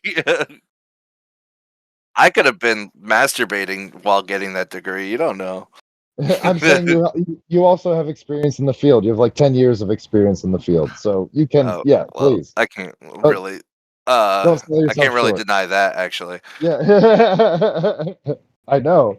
That's why I'm saying you can do it. Just do it. Stop being so modest. This ain't the Well, place. it's funny because you're right in comparing them because they are like technically like foils, where you Right. have the uncaring, um, cold and callous one, and then you have the extremely compassionate one, which is Dr. Klein, and then Phil being the cold one. Like Dr. Klein is really sympathetic to Clark's strife and like to the point of like him lashing out at her. That should have been kind of like, you know, that that was like red flags for sure. Hmm. Like at that point, you need to like pull the plug and like it's good to get someone to a breaking point and then like elicit the truth from them. Like that's the epiphany. Like epiphanies happen in um in therapy. Epiphanies are extremely important. But like did that's the point though. Did Clark have an epiphany through that? No. Like if No. anything, it's kind of like it just Reinforcing. Yeah. yeah, it reinforced his behavior. It like made Yeah. him feel good to lash out at her. It made him feel like he was credible and like he was right and righteous for where he is and that she was wrong. And like that's those red flags like right there. Like you got to do something, girl. So like I honestly don't think very highly of her as a therapist, unfortunately. But Yeah, I could see that because some of the stuff she did, it was like she's just like grasping at straws at this point. I think she was in over her head and should have like tried to get some help in this case. Like I've definitely had teachers who said like it's okay like to as a therapist like asking others for help and like talking to them about what can be done and like she definitely needed to reach out and see if there was a different approach because the role play approach backfired the fuck up. Yeah, Like yeah. Well, it's funny though because like early in the movie, Clark, in a therapy session, mentions that, in a very unhealthy way, of course, that he is terrified of being committed. This fucker absolutely needed to be committed. He needed to be under he needed to be under 24-hour supervision for at least a holding period of 72 hours while they fucking, helped him dry out and then get the tools to stay sober. Because, like, he needed that. He really needed it in this case, you know? Yeah, yeah, for sure. And I think like that is part of her problem is she's trying so hard to work within the boundaries of like what he is okay with. Yeah, And yeah, exactly. she's trying not to push his buttons, but his buttons need to be pushed. Like Yes, um, she can develop that rapport and that connection with him and then push his buttons in a way that doesn't feel like he's out of his comfort zone.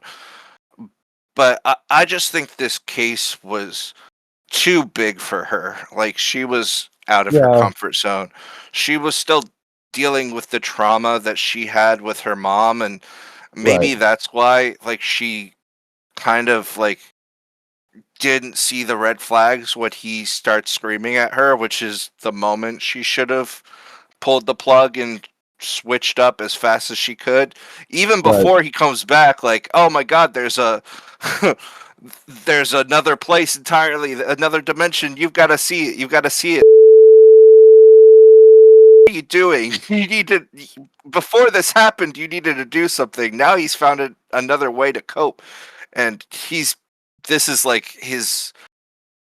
That was like his opus of becoming this tyrant in this other world where he's just breaking off people and eating them for no reason. Like he has spiraled and she just didn't stop him from spiraling because she really didn't know what to do. But how much of that is really on her? How much of that is her responsibility and her fault? Like I'd say like it's probably not it's not all on her because like No, Clark still made those decisions. yeah, but to your point, like at the very least, she should have referred him to another fucking therapist at the very least. Yeah, Because she yeah, clearly couldn't handle it. It was too much for her. Yeah, yeah. Her compassion, in a weird way, her compassion got it. You know, got him it killed. stopped her. Yeah, she Oh, was too in a way. involved. Yeah, Yeah, in a way. she impeded herself because she wanted to be the one involved. She wanted to be the one to help him because she cared about him. But as a therapist, really you have to be really self-aware. Um, Yeah, and you just have to be knowledgeable and understand like how involved are you in this person, and am I too involved, are they too involved with me, what can I do to make them stop seeing me in this way. And she kind of gave him that in to be for him to be too involved with her when she allowed him to role play and her taking on the identity of his wife or his yeah, ex-wife. Um, yeah, and at that point, it just kind of like kept spiraling. Their relationship absolutely. had just breached a new level. Um, and Yeah, I think you can see that when she gets inside the back rooms and she's talking to him because she's like, I'm not playing these games, or she tries to see if it would help, but like she can tell it's not gonna help. Like right. she's not gonna stick to being that wife. She's just gonna tell him as it is. You're not taking responsibility, and that's not my fault. Which is what he needs to hear. It's like what he always needed to hear. Yeah, and like to your point though, it feels like the role playing thing never works. That we see it, in the movie, it never worked. So why did she keep doing it? Why did she keep trying it? Like it clearly doesn't work on any level. Yeah, like with Because he my just had so much unresolved hostility for his ex-wife. Why would you try that? You know?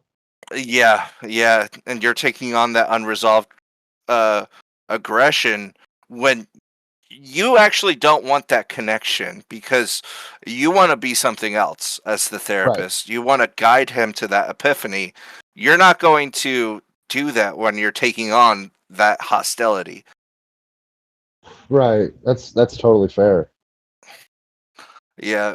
I feel like with my kids, and I mean this is just with teaching, but you can tell what doesn't work. You know, like I had some blocks the other day that I was trying to help them um, just do addition in the hundreds, and um, the whole time, all of them are like trying to touch the blocks and trying to play with it, and I'm just trying to ask them if they think it's an addition or subtraction problem, and they're not even paying attention, and they're not understanding how to use the blocks, and you can tell it's a shit show when something's not working. So, what did I do the next day? Took away the blocks. Like we can use another way to get the answer. The You can try to teach them the blocks, and I did, but I could just tell that there was already a fundamental problem with the blocks. Um, like with kids, it helps to let them play with something, and then you know, after they've played with it and got that a little initial energy out, then you teach them so that it's not just associated plainly with playing, but they couldn't associate it past the play toy. And have going back to the actual point I'm trying to make, Clark couldn't associate this um this like role play past like um he couldn't associate it with uh coming to Growth. terms with Yeah, yeah. himself. Yes, Right. with growth. Like he could only associate it as an outlet for Right. his Anger. underlying latent anger. And that is interesting. Yeah, it's extremely compelling. It's very real. Yeah, wow. I was so impressed by this movie. I really. I'm glad you loved it. Yeah, and uh, I'm glad it's making so much money. I think it's really cool that it's not just like a straight up horror monster movie, like we said. Like you said that it's what was the word again? You said it was a Elevated. elevated horror. Yeah, Elevated, yeah, psychological horror, yeah. yeah, it really is. And I guess unfortunately, with no shame to Dr. Klein, she did try really hard, but Phil is technically a better doctor than her. Damn. Oh god. I can't disagree, honestly. Like, yeah, he's a monster. He does the thing. He does his job, you know? Yeah. Oh, I guess part of the problem is we don't really. I was gonna say she technically fails at her job, and he doesn't fail at his. And that's like a kind of a silly metric, but it's the one we have. Yeah, I mean that's what I was gonna say too. And part of the difficulty with that metric is we really only see Dr. Klein with one patient. Right. So maybe she excels with other people. Um, maybe this was just a personal case for her, and that's the reason why she had difficulty here, and she froze up. I can't remember. Don't yell at me, audience, but I can't remember if like she's how new she is to it. I think I remember her being a little green. Oh, Mary? Yeah, I honestly don't remember either. I think there was a point made somewhere in the movie about how fresh she is to being a therapist. I wouldn't be surprised, but I'm just not remembering that detail. Yeah. Yeah, but she absolutely had to ask for help, and unfortunately did not. Or, Yeah. like you said, needed to refer him to for him to be detained for a couple of days for just alcoholism, go to outpatient or inpatient clinic or something. Outpatient clinic probably still would have worked for him, to be honest. Yeah, maybe. Yeah. With his level of alcoholism, but maybe you never know. But when you mentioned that Clark, starts eating people, like it's okay because they're only Backrooms copies of people, right? So it's okay. Yeah. It's not fucking gross or terrifying at all. And then he just Yeah, casually opens up the fridge with Cat's head in it. I was like, oh my god. uh, it's interesting because it's like that's its own slippery slope, you know. Like in Yeah, his head, he's still just making rationalizations, like you're applying with your joke. It's just, oh, they're not real people, but you're eating something, even if it's just white goo. You're still eating something that someone that looks like a human. Like that's still going past any law that any like moral law that you'd have. Like you're what are you doing? yeah, yeah. It's like, okay, even if the person is made out of angel food cake or whatever the fuck, if they can fucking move and almost talk in some cases, like that's still fucking weird, you know? Yeah, yeah, and he really doesn't know the extent of their actual suffering. Um, Yeah, like we see at the end, Dr. Klein's reflection of herself in the back rooms, like um, her other self just kind of being there, sitting in that same spot, that replica of the interrogation room, yeah, and it's like this being is clearly a representation of her suffering, and yeah. her isolation and sadness. And what does it feel when you tear into it and bite a little piece of it? You don't know. I don't know. I hope it's delicious. I hope it tastes Yeah. like angel food cake. Yum Hey, yum. that's what it looks like. Yeah, You yum gotta yum. get angel food cake. No, no, no, no, no, because now I'm thinking about it. No, that's no, no, no. Because of this movie. This movie has ruined angel food cake for me, maybe forever. I can't think of the last time I ate angel food cake. It's been a while for me. But If you hear it little squishy sounds, it's just because I've been playing with this stress ball, and can you hear it? I hope nobody thinks it's a fart. no, they'll think you're jerking off much better. Oh God, it could actually sound like that too. A little Hopefully bit. nobody thinks it's that Calm. either. All right. So you had a point about the collective unconscious. Yeah, yeah. I think I'll read the actual quote because I think that um this movie definitely has a different and interesting theory about what this place actually is. So, let me Well, say it. say it, say it, say it. They say that it's an afterlife, not for people, but for places. For every chain storefront demolished, every retail outlet bought out, every dead mall razed to the ground, a limbo for every building without purpose. Those in between spaces, endless structures so unfath, ah, unfathomable, yet so clearly man made, edges in the curtains of memory, corners that open up at the seams of reality to let the unlucky wanderer in. That's on the Backrooms Wikipedia page, so I thought that was pretty perfect. But Yeah.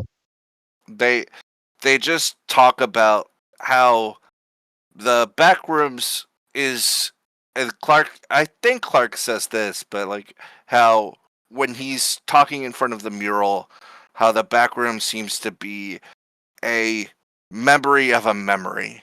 Like the dog, um, the person saying that's a dog and describing it, and then another person drawing. So I really felt like this feels like a visual representation of like the collective unconsciousness, where we have this space, this liminal area where these memories or um where these signs are congregating, just these like just these memories of memories from people are all congregating, and we really only see like the symbols from our main characters, but you have to like imagine that like this is splayed out like throughout the entire world, this other dimension that covers every single area, and also like has layers of different places for each different area or each different memory within. And I'm pretty sure it was Phil because he was delivering exposition, right? That was exposition about the nature of the back rooms. Okay. Yeah, Oh, for the first quote. yeah. Well, for the one you said about the nature of the back rooms, the collective unconscious stuff, and all that stuff. Yeah, Yes. Okay. Yes, but what's what's really interesting about like um I feel like the regular unconscious is very um mainstream and well known at this point. Like Freud is very well known and was really accepted for a good while. Like he was for far just too long. his ideas were really Full of shit. pervasive. Probably because what'd you say? Full of shit. Yeah. Well, his ideas broke so many boundaries. He talked about things people were scared to talk about, Yeah, and well, I think it's funny because I just recently rewatched Good Will Hunting, and I always love Robin Williams saying to his students, find out, next class why Sigmund Freud did enough cocaine to kill a horse. because he wanted to fuck his mom. But he did break boundaries. He was talking about things that like other people were not really readily talking about, and that's why I feel like he definitely opened up psychology to become so much more mainstream. But so many others kind of piggybacked off of him and developed his ideas and had so many different interesting ideas, and Carl Jung really takes the idea of like the Yeah, unconsciousness and really he doesn't he creates it his own. Like he it's really interesting with the collective unconsciousness and how there's these different archetypes that we're all kind of connected to. I heard something once, and I actually stand by it. That Carl Jung took Freud's ideas and made them good. Yeah. Oh, that's why Freud's important, at least. yeah. he Fair. he did lay a lot of groundwork, and that's why I think he's still important to learn about today. It is a lot of Fair. groundwork that is still important to understand, but not really heavily rely on at all. Yeah, that's fair. Like we practiced, or like we held those Freudian beliefs for way too long, and like most developed countries. You know, Yeah, yeah, yeah, for sure. But the archetypes are interesting, and as I was looking into it, there are like even more archetypes to talk about, like than I could really get into. Um, but there's for the archetypes, there's a dichotomy, like two different sides of the archetype. Um, so there's the ego, and then there's the shadow, and uh, this is pretty much a psychology lesson in itself. You can always Google it, but the shadow doesn't really necessarily mean that it's a bad side of it. It's just the other side of that, like that you of push down, that you suppress usually. yeah. Um, uh, so there's the different archetypes, and there's the anima and animus, which I wanted to talk about because you were just talking about how um this would be like a good feminist like um Yeah, dissection to for this movie, especially with how Dr. Klein kind of has the compassion, want to help him. Um, but I was looking at this one in particular, and um, the anima. Oh wait, no, sorry. Um, for men, it says this is accepting eros, which is a desire for connection, and then for women, this is developing logos, which is reason and rationality. So that, and which is like women have to women have to find their masculinity, men have to find their femininity. I think that really works with this movie because it's like both of our protagonist and antagonist here like have that dynamic, like has to um Clark has to find his femininity. He has to find his connection with someone that's healthy. And he can't, he can't deal with that. He can't find that. Instead, he unhealthily grapples with Dr. Klein and uses her as like his induit for his unresolved anger. And then for Dr. Klein, she is too caught up with her compassion and with her unresolved trauma, uses Clark as that conduit for her compassion, and instead needs to find reason and rationality. She needs to find some way to help him.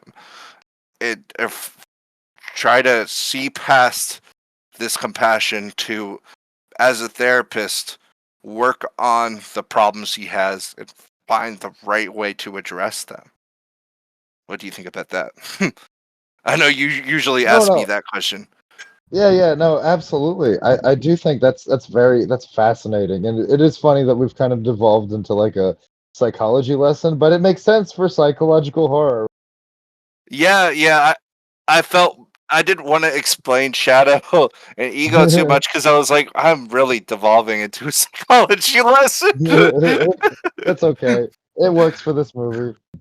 Well, I did. There are a lot of takes about Clark's progression into like this psychosis, and I didn't want to watch them too much because I didn't want it to interfere with how we perceive and talk about this movie, because I do think some of the takes are interesting about like how um what those other two people there, who they represent at the end of the movie, and um just like why the monster chooses to attack him at, after he lets the therapist go. I think all that is interesting.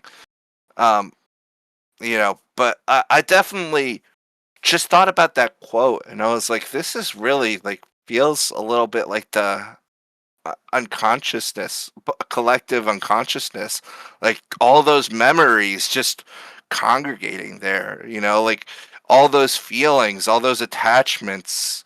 Like that's just such an Yeah, interesting idea and such an interesting literal interpretation of it. absolutely. It is fascinating, and it's fascinating. This is such a well done movie, and this is Kane Parsons' first fucking movie. It's great. It's great.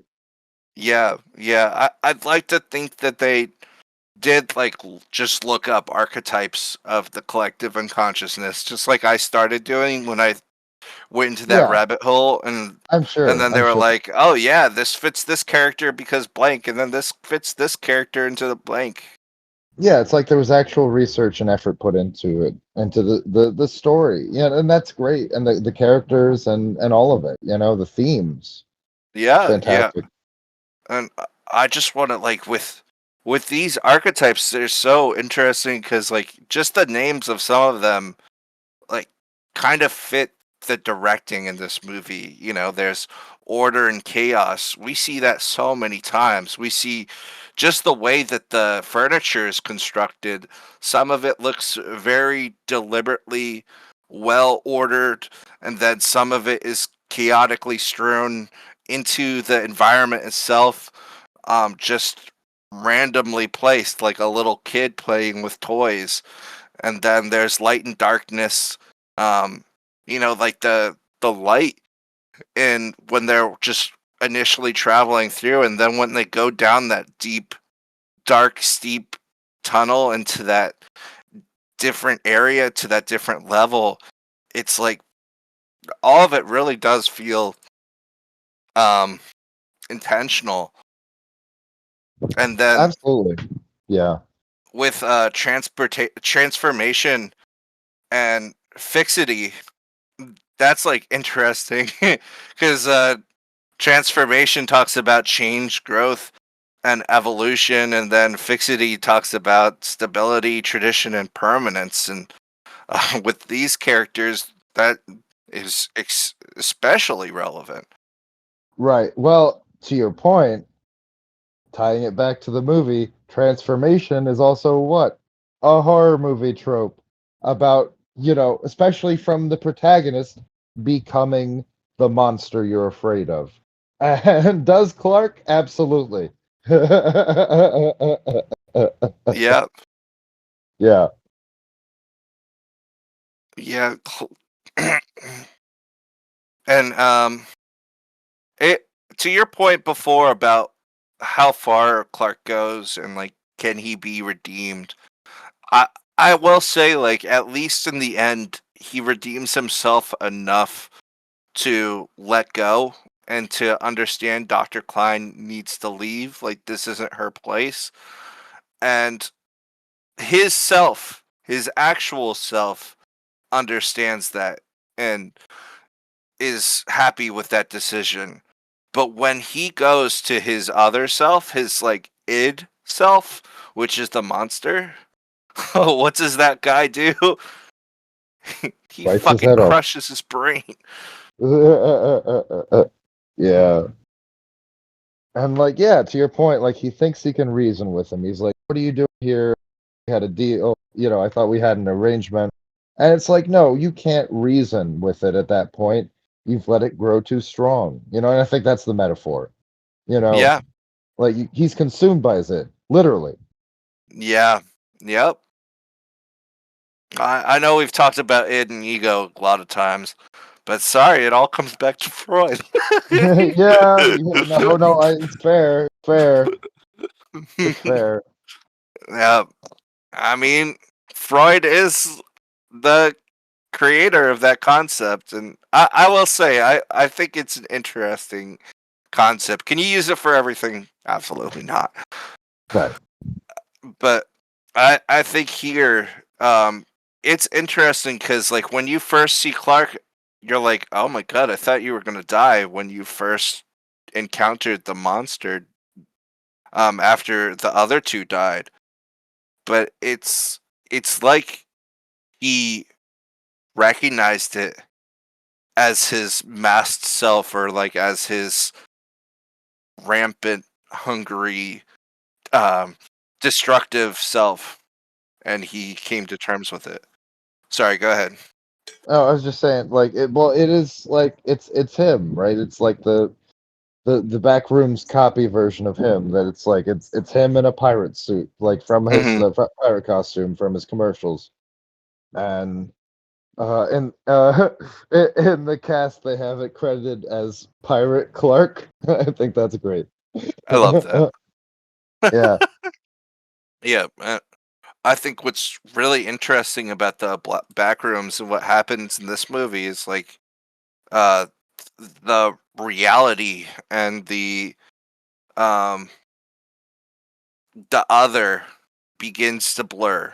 Like Pirate Clark be just taking on that like obsession with Dr. Klein and that unhealthy attachment, and yeah, then that just the way that the store, which that fake out when she Dr. Klein thinks that she's gotten out, and now even the store is has been like taken into this area. Like just both of these these worlds are starting to blur for like the characters. Uh, I think we I yeah, can't think of anything we didn't touch on with this one. right. Yeah, no, I think we did it. We did a pretty thorough job. Yeah. All Yeah. right, Bill. And like I genuinely did want to talk about this one. I really didn't want to just cover it just because it's hip and cool and fresh. Like I think like this is just a really well made thought provoking movie. I really enjoyed this one. All right. You have any other thoughts before I wrap up? No. Okay. No more thoughts. Head empty. Yeah, we've talked until my throat is Oh God, raw. I need some that's water. fair. That's fair. That's fair. This is going to be a long one. Well, once I edit it down, it'll be shorter, but we'll see. Um. So yeah, we've been talking about Backrooms, the 2026 American science fiction psychological horror film, directed and co-scored by Kane Parsons in his directorial debut, written by Will Sudick and based on Backrooms by Kane Parsons, the YouTube series, and produced by James Wan, Michael Clear, Roberto Patino, Sean Levy, Dan Cohen, Dan Levine, Osgood Perkins, Chris Ferguson, Peter Shernan, Jenno Topping, and Corey Adelson, and starring Chiwetel Ejiofor, Renate Reinsve, Mark Duplass, Finn Bennett, Lukita Maxwell, and of course the score was also done by Ido Van Bremen. We didn't really talk about the score, but I wanted to mention it because I also mentioned that Kane Parsons also worked on the score. So, but briefly mentioning it, I did think the score was very effective and well. So there's that. All right, Billy, Backrooms, good stuff, good movie, fun times, Yeah. Good movie. good movie. And remember, if you can't stop drinking, stop drinking. Yeah. Or try to eat your therapist. Yeah, delicious. Tasty, tasty. Now, finally, some real fucking medicine. Yeah. I'm so fucking hungry.